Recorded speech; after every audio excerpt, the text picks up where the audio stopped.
नमस्कार. स्वाद अनोखामध्ये तुम्हा सर्वांचे स्वागत आहे. पुरीसोबत खाण्याकरता चमचमीत बटाट्याची रस्सा भाजी कशी करायची ते पाहणार आहोत. त्याकरता मी इथे 6 बटाटे स्वच्छ धुवून उकडून घेत आहे. ह्या बटाटे शिजण्याकरता मी इथे 5 ते 6 शिट्ट्या काढलेल्या आहेत. बटाटे उकडून झाल्यानंतर थंड झाल्यावर त्याला सोलून घेत आहे. त्यासोबत चिरूनही घेत आहे.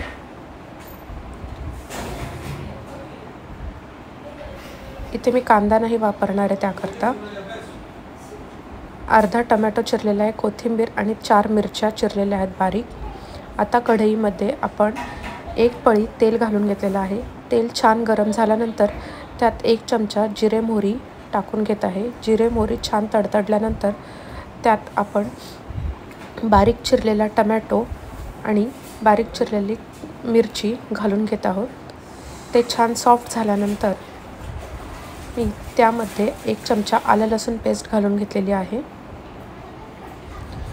1 चमचा काश्मीरी लाल मिरची पावडर टाकलेली आहे. अर्धा चमचा हळद टाकलेली आहे आणि 2 चमचे मी इथे धना-जिरा पूड टाकलेली आहे. आता त्यात मगाशी आपण चिरलेला बटाटा घालून घेत आहे. चवीनुसार मीठ घालून घ्यायचं आहे. याच्यावर हे छान मिक्स करून झाल्यानंतर तुम्हाला जेवढं पातळ रस्सा पाहिजे तेवढं पाणी घालून घ्यायचं आहे. मी ह्यात 2 पेले पाणी घातलेलं आहे. ते छान मिक्स करून घेऊन आता ह्याला छान उकळी काढून घ्यायची आहे. उकळी झाल्यानंतर आपण त्यात वरून कोथिंबीर घालून घेत आहोत.